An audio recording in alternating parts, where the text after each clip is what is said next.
Artificial lungs डलेंगे और वो भी अनदर हॉस्पिटल में भेजना पड़ेगा। इसकी अपनी ब्रीथिंग कुछ भी नहीं थी, बिल्कुल डेड थी।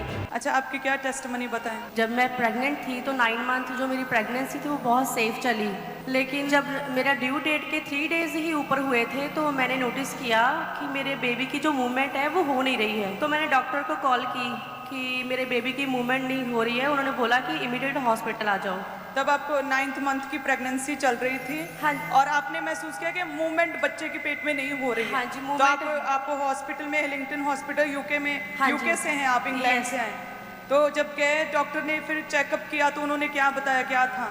उन्होंने मुझे 12 घंटे के लिए मुझे असेस किया, बेबी की हार्ट बीट असेस की, और जब उन्होंने चेक किया कि बेबी ने उन्होंने बताया कि बेबी ने जो है मेकोनियम जो है फर्स्ट पू होती है बच्चे की, उन्होंने पेट में अंदर ही कर दी है और उसके बाद जो वो पू है उसके लंग्स तक चले गई है। जैसे पहले तो बोल रहे थे कि नॉर्मल डिलीवरी होगी, लेकिन सिचुएशन को देखते हुए उन्होंने 10 मिनट्स में डिसीजन लिया कि आपकी इमीडिएट जो है वो सी सेक्शन होगा। जैसे ही सी सेक्शन करके जो बेबी को निकाला गया तो बेबी की मूवमेंट बिल्कुल भी नहीं थी और उन्होंने बोला कि 99% जो बेबी आपका डेड है।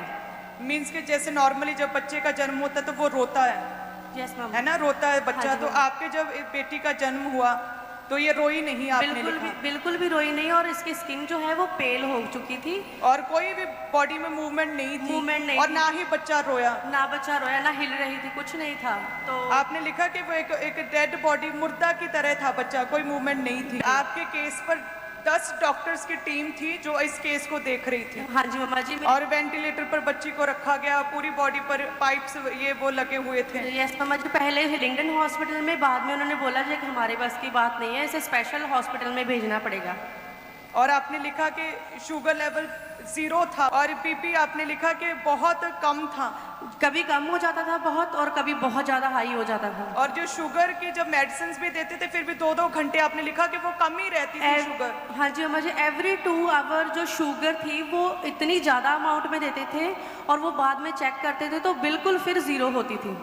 और आर्टिफिशियल लंग ट्रांसप्लांट के लिए डॉक्टर ने बोला था? हाँ जी, डॉक्टर ने बोला कि इसकी बॉडी में कोई मूवमेंट नहीं हो रही है, कोई चेंजेस नहीं आ रहा, अगर ऐसे ही चलता रहा तो इसका जो है वो आर्टिफिशियल लंग्स डलेंगे और वो भी अनदर हॉस्पिटल में भेजना पड़ेगा।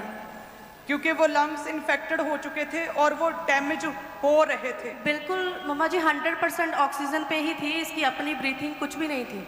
और बच्ची में कोई भी पूरी तरह से जैसे डेड बॉडी की तरह थी। बिल्कुल अम्मा जी। और फिर आप क्वीन चार्लट हॉस्पिटल में रेफर किया गया, वहाँ पर भी सेम कहा कि लंग्स ट्रांसप्लांट होंगे। हाँ जी अम्मा जी, उन्होंने भी यही कहा कि स्पेशल डॉक्टर आएंगे, वो भी बाहर से आएंगे।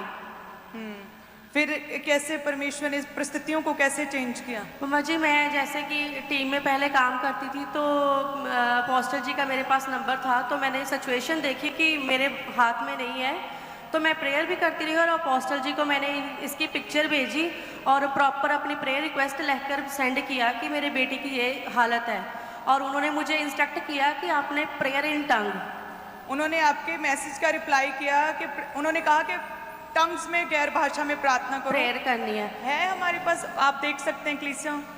इन्होंने अपना केस व्हाट्सएप पर प्रभु के दास को मैसेज किया था क्योंकि हमारी टीम में थे, डिसाइपल थे, और उन्होंने प्रेयर इन टंग्स रिप्लाई किया कि गैर भाषा में लगातार प्रार्थना करते जाओ। ये पावर है गैर भाषा की कि किस तरह से जब हमें मांगना नहीं आता कि हम क्या करें, हमारे मुंह में वर्ड्स नहीं होते ना, तब हम जब टंग्स में प्रार्थना करते हैं तो परमेश्वर उस हिस्से में प्रभु काम करता है। सो जैसे ही प्रभु के दास ने कहा कि प्रेयर इन टंग्स, तो आपने लगातार प्रार्थना शुरू कर दी। मम्मा जी, जैसे ही अपोस्टल जी ने जो मुझे वर्ड दिया तो हम उस पर एक स्टक हो गए कि ये ऐसे ही अभी करना है। तो हमने जैसे ही इसको देखने जाना, मेरा वार्ड अलग था, इसका वार्ड अलग था, तो जैसे ही देखने जाना हमने घंटों घंटों इसका हाथ पकड़ के और अनॉइंटिंग हैंकी रख के हम उस पर ऊपर लगातार टंग्स में प्रेयर करते रहते थे। और अब जैसे प्रभु के दास का आपको उत्तर आया था व्हाट्सएप पर, उसके बाद गैर भाषा शुरू हुई, आप प्रार्थना करवाते रहे ना, बच्ची पर प्रेयर करते रहे, तो फिर वो रिकवरी शुरू हो गई।